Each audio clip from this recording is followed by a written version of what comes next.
السلام عليكم ورحمة الله تعالى وبركاته. الحمد لله رب العالمين والصلاة والسلام على رسوله خاتم النبيين وعلى آله الطيبين وأصحابه الطاهرين ومن تبعهم إلى يوم الدين. أما بعد، فقد قال الله تعالى في محكم تنزيل والفرقان العليم: أعوذ بالله السميع العليم، بسم الله الرحمن الرحيم. وجاءت إحداهما تمشي على استحياء. صدق الله. وقال النبينا صلى الله عليه وسلم: الحياء شعبة من الإيمان. صدق رسوله النبي الكريم ونحن على ذلك من الشاهدين والشاكرين والحمد لله رب العالمين. புகழ் அனைத்தும் இரட்சகன் அல்லாஹ்விற்கே உரித்தாகட்டும். பூமான் நபி ஸல்லல்லாஹு அலைஹி வஸல்லம் அவர்களின் மீதும் அவர்களின் குடும்பத்தார்கள், அவர்களின் தோழர்கள், சஹாபாக்கள், தாபீன்கள், தபோ தாபீன்கள், நல்லவர்கள், நாதாக்கள், நம் அனைவர்களின் மீதும் அல்லாஹுவின் கருணையும் சாந்தியும் சமாதானமும் என்றென்றும் நின்று நிலவட்டுமாக. கண்ணியத்திற்குரியவர்களே, அல்லாஹுவின் நல்லடியார்களே, அல்லாஹு ஜல்லஷானஹு தஆலா அருள் மறையில நபிமார்களின் வரலாறுகளை சொல்லி அதனால் நமக்கு பாடங்களை புகட்டுகிறான். மூசா அலைஹிஸ்ஸலாத்துடைய வரலாறுகள்ல அல்லாஹு தஆலா ஒரு வரலாறுல சொல்லுவான். அப்படின்னு சொன்னா, மூசா அலைஹிஸ்ஸலாம் அவர்கள் ஃபிரௌனிடத்திலிருந்து தப்பித்து மதியனுக்கு போவாங்க. மதியன் நகருக்கு போய் அவங்க ஒரு மரத்தடியில் உட்கார்ந்துருப்பாங்க. பக்கத்தில் ஒரு கிணறு. இந்த கிணற்றுல எல்லாரும் ஆடு மேய்த்திட்டு வந்து அந்த ஆட்டுக்கு தண்ணீர் புகட்ட வருவாங்க. அந்த நேரத்தில் 2 பெண்மணிகள் வெட்கத்தோடு வருவார்கள். அதை பார்த்து மூசா அலைஹிஸ்ஸலாம் கேட்பாங்க, ஏம்மா நீங்க ஏன் இங்கே வரீங்கன்னு கேட்பாங்க. இப்போ சொல்லுவாங்க, நாங்கள் எங்கள் வீட்டில் எங்கள் வாப்பாவுக்கு நாங்கள் 2 பொம்பளை பிள்ளைங்க தான். ஷுஐப் அலைஹிஸ்ஸலாத்துடைய பிள்ளைகள் அவங்க 2 பொம்பளை பிள்ளைங்க. அங்கே பொம்பளை பிள்ளைங்க, எங்களுக்கு வீட்டில் ஆம்பளை பிள்ளைங்க இல்லை, அதனால நாங்கள் ஆடு மேய்ச்சிட்டு வந்து தண்ணி புகட்ட வந்திருக்கோண்டாங்க. எப்போ போவீங்கன்னு இவங்கெல்லாம் முடிச்சுட்டு போனதுக்கு பின்னாடி தான் நாங்கள் என்ன செய்வோம், தண்ணீர் புகட்டுவோன்னு சொன்னோன்னே நான் உங்களுக்கு ஹெல்ப் பண்ணுறேன்னு அவங்க என்ன செய்வாங்க, வேறொரு பாதையை திறந்து விட்டு அதில் அந்த பெண் பிள்ளைகள் போயிடுவாங்க, தண்ணி புகட்டிட்டு போயிடுவாங்க. இந்த செயலை செஞ்சுட்டு அவங்க என்ன செஞ்சாங்க, திரும்பி போய் அந்த மரத்தடியில் போய் உட்காந்துட்டாங்க. ஃபிரௌன்ட்ட இருந்து தப்பிச்சு வந்தவங்க எந்த இடம்னு தெரியல, ஊர்ல யாருன்னு நமக்கு தெரியாது. அவங்க ஒரு துவா செஞ்சாங்க, ரப்பி அன்சல்து இலைய மின் ஹைரின் ஃபகீர். அல்லாட்ட துவா செஞ்சாங்க, அல்லாஹ் இந்த ஊர்ல யாருன்னு எனக்கு தெரியாது, அறிமுகமே இல்லை, இந்த ஊர்ல எந்த ஒரு மனிதன் எனக்கு தெரியாது, ஆனா இந்த ஊர்ல எந்த நல்லது இருக்கோ அது எனக்கு, நீ எந்த ஹைர் இருக்கோ அதுல உதவி செய்யன்னு சொல்லி துவா செஞ்சாங்க. பொதுவாகவே நாம் ஒரு மனிதனுக்கு உதவி செஞ்சுட்டு துவா செஞ்சோம்னா கபூல் ஆகும் என்பதை இந்த வசனங்கள் நமக்கு சொல்லி காட்டுது. அதே மாதிரி அவங்க துவா செஞ்சாங்க, அல்லாஹ் கபூலாக்குனா. ஷுஐப் அலைஹிஸ்ஸலாமுடைய பிள்ளைகள் அவரை கூட்டிட்டு போனாங்க, அவரை வீட்டில் வச்சுக்கிட்டாங்க, வேலை செய்ய வச்சாங்க. 12 வருஷம் ஒரு மகராக வேலை செஞ்சு 2வது பிள்ளை சப்ராவை மனம் முடித்தார்கள் என்பதாக வரலாறு. அல்லாஹ் இங்க சொல்லக்கூடிய நோக்கம் என்னன்னா, தம்ஷி அலஸ்திஹியா, அந்த பெண் பிள்ளைகள் வெட்கத்தோடு வந்தார்கள் என்று அல்லாஹ் சொல்றான். பெண் பிள்ளைகளை நாம் எப்படி வளர்க்க வேண்டும் என்பதை அல்லாஹ் நபிமார்களின் மூலமாக நமக்கு சொல்லித் தருகிறான். ஷுஐப் அலைஹிஸ்ஸலாம் தம் பிள்ளைகளை, பெண் பிள்ளைகளை வெட்கம் உள்ளவர்களாக வளர்த்திருக்காங்க. அப்ப ஆம்பளை பிள்ளைகளை வெக்கம் இல்லாமல் வளர்க்கணுமா? 2யுமே வெக்கமோடு வளர்க்க வேண்டும். பெருமானார் சொன்னார்கள், வெட்கம் என்பது ஆண்களுக்கு அவசியம், பெண்களுக்கு மிக மிக அவசியம். பெருமானார் ஸல்லல்லாஹு அலைஹி வஸல்லம் அது போன்றுதான் ஈமானில் பாதி என்று சொன்னார்கள், ஈமானின் ஒரு பங்கு என்று சொன்னார்கள். அல் ஹயா ஷுஅபத்தும் மினல் ஈமான், ஈமான்ல ஒரு பங்கு, ஒரு பகுதி என்று சொன்னார்கள் பெருமான் ஸல்லல்லாஹு அலைஹி வஸல்லம். கண்ணியத்திற்குரியவர்களே, பெருமானார் ஸல்லல்லாஹு அலைஹி வஸல்லம் தங்களுடைய பிள்ளைகளையும் வெட்க உணர்வோடு வளர்த்தார்கள் என்பதுதான் வரலாறுகள். வெட்க உணர்வுகளோடு நாமும் வளர்க்க வேண்டும். அல்லாஹ்வுக்கு பெண்களிடத்திலே பிடித்த தன்மை எது தெரியுமா? வெட்கம் என்று சொன்னார்கள் பெருமானார் ஸல்லல்லாஹு அலைஹி வஸல்லம். ஒரு மனுஷனுக்கு வெட்கம் போகிவிட்டால், இப்னு உமர் ரலியல்லாஹு சொல்லுவாங்க, வெட்கம் போகிவிட்டால் கியானத்து வந்துவிடும், மோசடி வந்துவிடும். மோசடி எதுல வரும்? தொழுகையில மோசடி, வியாபாரத்துல மோசடி, பேச்சுவார்த்தைகளில மோசடி. ஒரு மனிதனுக்கு வெட்கம் போகிவிட்டால் பாவம் செய்வான் என்று சொன்னார்கள் பெருமான் ஸல்லல்லாஹு அலைஹி வஸல்லம். எப்பொழுது அவனுக்கு மோசடி வந்து விட்டதோ ரஹ்மத் நின்று போய்விடும், அல்லாஹ்வின் கருணை நிறுத்தப்படும். எப்பொழுது அல்லாஹ்வுடைய கருணை நிறுத்தப்படுகிறதோ ஈமான் போகிவிடும். அப்ப ஈமான் போனோம்னா, வெட்கம் போகிவிட்டால் ஈமான் போகிவிடும் என்பதை பெருமானார் ஸல்லல்லாஹு அலைஹி வஸல்லம் சொல்லிட்டு சொன்னாங்க, அவ்வளோ சீக்கிரத்துல வெட்கத்தை நீங்க விட்டுறாதீங்க, வெட்கத்தோடு வாழுங்கள் என்று பெருமானார் ஸல்லல்லாஹு அலைஹி வஸல்லம் சொல்லி கொடுத்தாங்க. இப்னு அப்பாஸ் ரலியல்லாஹு சொல்லுவாங்க, நபி ஸல்லல்லாஹு அலைஹி வஸல்லம் அவர்கள் வெட்கமுள்ள பெண்களை நீங்கள் பார்க்க வேண்டுமா என்று சொல்லிக் கொடுத்தார்கள். வெட்கமுள்ள பிள்ளைகள் அவர்களுக்கு வெட்கத்தினால் என்ன கிடைக்கும் என்பதை பற்றியும் சொல்வார்கள். இதை இப்னு அப்பாஸ் ரலியல்லாஹு அறிவிப்பாங்க. ஒரு பெண்மணி பெருமானார்கிட்ட வருவாங்க, நாயகமே எனக்கு ஒரு நோய் இருக்கு, அந்த நோய் எனக்கு சுகமாகிறதுக்கு துஆ செய்யுங்கன்றாங்க. அப்ப பெருமானார் ஸல்லல்லாஹு அலைஹி வஸல்லம் அந்த பெண்ணிட்ட கேட்டாங்களாம், இன் ஷீத தஅவுதி, நீ நினைச்சா நீ உனக்கு சுகமாகணும்னு கேட்டா நான் உனக்காண்டி நோய்க்கு சுகத்திற்கு துஆ செய்றேன்.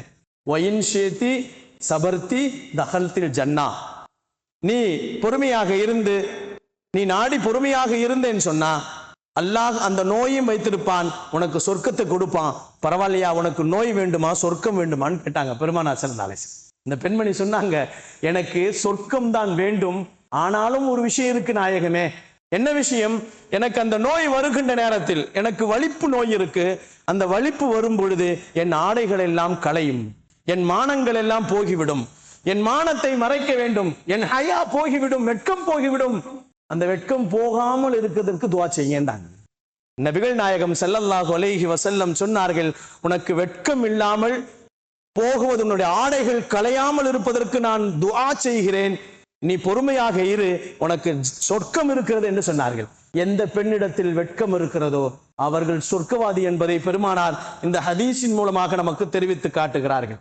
கண்ணியத்திற்குரியவர்களே, அல்லாஹ்வின் நல்லடியார்களே, பெருமானார் பிள்ளைகளை எப்படி வளர்த்தாங்க? பெருமானார் ஸல்லல்லாஹு அலைஹி வஸல்லம் பெண் பிள்ளைகளை எப்படி வளர்த்தாங்க? ஃபாத்திமா ரலியல்லாஹு சக்கராத்துடைய நேரம், சக்கராத்துல படுத்திருக்கிறாங்க. அவருடைய சகோதரி அஸ்மா ரலியல்லாஹு பார்த்து சொல்றாங்க, அக்காவை கூப்பிட்டு சொல்றாங்க, அம்மா எனக்கு கவலையா இருக்கு. என்ன கவலை? சக்கராத் நேரத்துல உங்களுக்கு என்ன கவலை? எனக்கு ஒரு கவலை இருக்கிறது, நான் இறந்து போனால் என் ஜனாசாவை கஃனிடுவார்கள், குளிப்பாட்டுவார்கள், கஃனிடுவார்கள். இந்த ஜனாசாவை அப்படியே கொண்டு வந்து, இப்ப சவுதி எல்லாம் பார்த்தோம்னா ஜனாசா ஸ்ட்ரெச்சர்ல வச்சுதான் கொண்டு போறாங்க, வெளியே தெரியுது. அதனால என்னுடைய ஆடை, என்னுடைய ஜனாசாவை அந்நிய ஆர்கள் பார்க்காமல் இருக்க வேண்டும், அது எனக்கு கவலை கொடுக்கிறது, எனக்கு வெட்கமாக இருக்கிறது என்று சொன்னார்கள். கண்ணியத்திற்குரியவர்களே, மரணமானதற்கு பின்னால் வெட்கத்தை பத்தி பேசுறாங்க.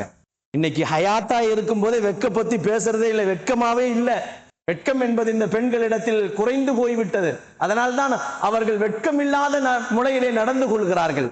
கண்ணியமானவர்களே, அல்லாஹ்வின் நல்லடியார்களே, அந்த பெண்மணி சொன்ன உடனே ஃபாத்திமா ரலியல்லாஹை பார்த்து சொன்னாங்க, அஸ்மா ரலியல்லாஹு சொன்னாங்க, அம்மா அபிசீனியாவில் ஒரு ஜனாசா பெட்டி செஞ்சாங்க, அதை நான் பார்த்தேன்.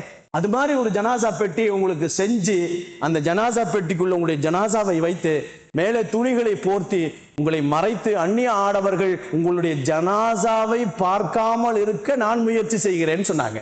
அதே மாதிரி அவர்கள் மௌத்தானதற்கு பின்னால் அதே போல பெட்டியை செய்து அதை போன்று அவர்களை அடக்கம் செய்தார்கள் என்பதாக வரலாறு. இன்னைக்கு அந்த பெட்டி தான் நம்ம எல்லா ஏரியாவிலும் இருக்கு. அவங்க கொண்டு வந்த அபிசீனியாவிலே கொண்டு வந்த அந்த மாடல் பெட்டி தான் அஸ்மா ரலியல்லாஹு அவர்கள் செய்து ஃபாத்திமா ரலியல்லாஹுவிற்கு கொடுக்கப்பட்ட அந்த பெட்டி தான் இன்னைக்கு ஆண்களாக இருந்தாலும் பெண்களாக இருந்தாலும் ஜனாசாவை கொண்டு போகக்கூடிய பெட்டிகளாக இன்றும் வளமையிலே கொண்டு வரப்படுகிறது என்பதை நாம் பார்க்க வேண்டும். அவர்கள் சிந்தித்தார்கள், மரணத்திற்கு பின்னால் என் உடலை, ஜனாசாவை அந்நியர்கள் பார்க்க வேண்டாம் என்று வெட்கப்பட்டார்கள் ஃபாத்திமா ரலியல்லாஹு. கண்ணியத்திற்குரியவர்களே, அல்லாஹ்வின் நல்லடியார்களே, அதே ஃபாத்திமா ரலியல்லாஹு பெருமானார் எப்படி வளர்த்தாங்க? ஃபாத்திமா ரலியல்லாஹுக்கு ஒரு 8 வயசு அல்லது 9 வயசு இருக்கும். பெருமானார் ஸல்லல்லாஹு அலைஹி வஸல்லம் மக்காவுல தொழுதுட்டு இருக்கிறாங்க. தொழுதுட்டு இருக்கும்போது காஃபிர்கள் என்ன செஞ்சாங்க? மக்கா காஃபிர்கள் என்ன செஞ்சாங்க? பெருமானார் ஸல்லல்லாஹு அலைஹி வஸல்லமுடைய கழுத்து மேல என்ன செஞ்சாங்க? ஒட்டகத்தினுடைய அழுக்குகளையும் குடல்களையும் கொண்டு வந்து போட்டாங்க. அப்படி போட்ட உடனே ஃபாத்திமா ரலியல்லாஹு இதை பார்த்துட்டு ஓடுறாங்க. தன் தகப்பனுடைய உயிர் போகி விடுமோ என்று பயந்து ஓடுறாங்க. ஓடி போய் பெருமானார் ஸல்லல்லாஹு அலைஹி வஸல்லமுடைய கழுத்துல இருக்கக்கூடிய அந்த அழுக்கை எடுப்பதற்கு முன்னால், அந்த குடல்களை எடுப்பதற்கு முன்னால் பெருமானார் இப்படியே சஜிதலாவிலிருந்து பார்க்கறாங்க. பார்த்துட்டு அந்த ஃபாத்திமாட்ட சொல்றாங்க, ஹம்மிரி ஹம்மிரி அலைக்க நஹரிக்க, ஹம்மிரி என் சிறிய மகளே, யா புனைய யா புனைய என் மகளே, சின்ன மகளே, உன்னுடைய கழுத்தின் பகுதி திறந்திருக்கிறது, அது அந்நிய ஆடவர்களுடைய பார்வையங்கள் படாமல் பாதுகாத்துக் கொள்ளுங்கள் என்று 8 வயசு சிறுமியிட்டை பெருமானார் பேசுகிறார்கள். கண்ணியத்திற்குரியவர்களை, இன்னைக்கு நாம அது மாதிரி நம்முடைய பிள்ளைகளிடத்துல வெட்க உணர்வுகளை நாம் ஊட்டி வளர்க்க வேண்டும் என்பதைத்தான் பெருமானார் சொல்லிக் கொடுக்கிறார்கள். கியாமத்தினுடைய கடைசி நேரத்துல காசியாத்துன் ஆரியாத்துன் பெண்கள் இப்படி இருப்பார்கள் என்பதை பெருமானார் சொன்னாங்க. கியாமத்துடைய காலங்கள் வந்துட்டா பெண்கள் இப்படி எல்லாம் இருப்பார்கள் என்பதை பெருமானார் சொன்னாங்க. ஆடை அணிந்திருப்பார்கள், அம்மனமாக இருப்பார்கள். இந்த ஹதீஸுக்கு முஃபஸ்ஸிரீன்கள் விளக்கம் சொல்லும் பொழுது 3 விதமா சொல்றாங்க. ஆடை அணிந்திருப்பார்கள், ஆனால் அம்மனமாக இருப்பார்கள். எப்படி இருப்பாங்க? அதுல ஒண்ணு சொல்றாங்க, அவர்கள் ஆடை அணிந்திருப்பார்கள், அரைகுறை ஆடைகள் அணிந்திருப்பார்கள். இன்னைக்கு அதான் ஃபேஷனா போயிடுச்சு. இன்னைக்கு நம்ம பிள்ளைகளுக்கு நம்ம பெருநாள் துணிகளை வாங்கும் பொழுது கொஞ்சம் யோசித்து வாங்கணும். அரைகுறை ஆடைகள், கையில்லாத ஆடைகள், கழுத்தில்லாத ஆடைகள், இவைகளெல்லாம் வாங்கி கொடுத்து ஆசை பார்க்கறது மார்க்கத்து அனுமதி இல்லை.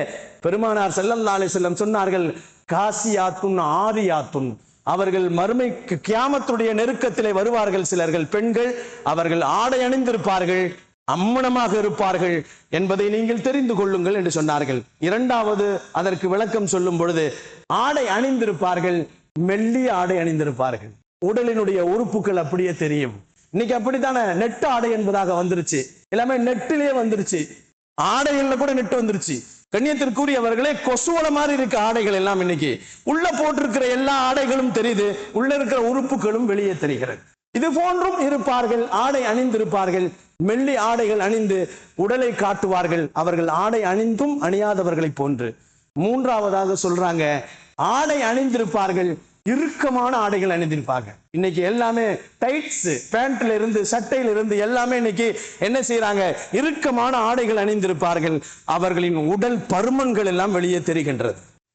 கண்ணியத்திற்குரியவர்களே, இது போன்று நீங்கள் உங்கள் பிள்ளைகளை வளர்க்க வேண்டாம் என்பதைத்தான் பெருமானார் காசியாத்துன் ஆரியாத்துன், மறுமையினுடைய நெருக்கத்தில் ஆடை அணிந்திருப்பார்கள், அம்மனமாக சில பெண்கள் உலாவுவார்கள், அது போன்று இருக்க வேண்டாம் என்று நமக்கு பெருமானார் கண்டித்து சொல்லி இருக்கிறார்கள். அல்லாஹ் வசனத்துல சொல்றான், வலா யத்ரிபுன பி அர்ஜுலிஹின்ன, பெண்கள் வெட்கமுள்ளவர்களாக இருக்க வேண்டும் என்பதற்கு இன்னொரு ஒழுக்கத்தையும் அல்லாஹ் சொல்லுகிறான்.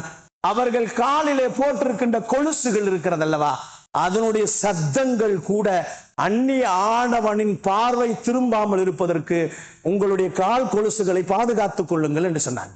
கண்ணியத்திற்குரியவர்களே, நாம் பிள்ளைகளுக்கு கொலுசுகளை வாங்கி கொடுத்து சத்தமாக போட்டு நடக்குகின்ற நேரத்தில் அந்த சத்தத்தை பார்த்து கேட்டு அந்த அந்நியவன் திரும்பி பார்க்கின்ற அந்த பாவத்தை செய்யாமல் உங்கள் பிள்ளைகளை பாதுகாத்துக் கொள்ளுங்கள் என்று நபிகள் நாயகம் ஸல்லல்லாஹு அலைஹி வஸல்லம் நமக்கு சொல்லி காட்டுகிறார்கள். கண்ணியத்திற்குரியவர்களே, அல்லாஹ்வின் நல்லடியார்களே, சுஐப் அலைஹிஸ்ஸலாம் தன் பிள்ளைகளை எவ்வளவு அழகாக வெட்கமுள்ளவர்களாக வளர்த்தார்கள் என்பதை அல்லாஹ் குர்ஆனிலே அவர்களை சுட்டிக்காட்டுகின்ற நேரத்தில் நம் பிள்ளைகளையும் ஒழுக்கமுள்ளவர்களாக வெட்கமுள்ளவர்களாக வளர்க்க வேண்டும். கண்ணியத்திற்குரியவர்களே, ஒரு மனுஷனுக்கு வெட்கம் போகிவிட்டால் அவன் பாவம் செய்வான். அதற்கு உதாரணம் வேற எங்கேயும் போக வேண்டியதில்லை. ஆதம் அலைஹிஸ்ஸலாம் பாவம் செய்தார்கள், வெட்கம் போகிவிட்டது. அவர்கள் பாவம் செய்தார்கள், வெட்கம் போகிவிட்டது. முதல் பாவம் செய்ததால் அல்லாஹ்வுடைய ஆடைகளை உருகிவிட்டான். ஹவ்வா அலைஹிஸ்ஸலாம் பாவம் செய்ததால் அவர்களுடைய ஆடைகளை உருவிவிட்டான். சொர்க்கத்திலே ஆடையை தேடி அறிந்தார்கள் ஆதம் அலைஹிஸ்ஸலாம், ஹவ்வா அலைஹிஸ்ஸலாம். கண்ணியமானவர்களே, அல்லாஹ்வின் நல்லடியார்களே, பாவம் நடந்தால் வெட்கம் இல்லாமல் போகிவிடும் என்பதை பெருமானார் ஸல்லல்லாஹு அலைஹி வஸல்லம் அவர்கள் நமக்கு சொல்வார்கள். நம்முடைய பாவத்தை தடுப்பது வெட்கம் என்று சொன்னார்கள் பெருமான் ஸல்லல்லாஹு அலைஹி வஸல்லம். வெட்கம் ஒரு ஆயுதம் என்பதாக பெருமானார் ஸல்லல்லாஹு அலைஹி வஸல்லம் நமக்கு சொன்னார்கள். கண்ணியமானவர்களே, அல்லாஹ்வின் நல்லடியார்களே, நாமும் நம்முடைய பிள்ளைகளையும் வெட்கமுள்ளவர்களாக வாழ்ந்து ஈமான் உள்ளவர்களாக நாம் வாழக்கூடிய பாக்கியத்தை அல்லாஹ் எனக்கும் என்னுடைய குடும்பத்தாருக்கும் உங்களுக்கும் உடைய குடும்பத்தாருக்கும் அல்லாஹ் நசீபாக்குவானாக. வாஹிரு தாவானா வல்ஹம்துலில்லாஹி ரப்பில் ஆலமீன். அஸ்ஸலாமு அலைக்கும் வரஹ்மத்துல்லாஹி தஆலா வபரகாத்துஹு.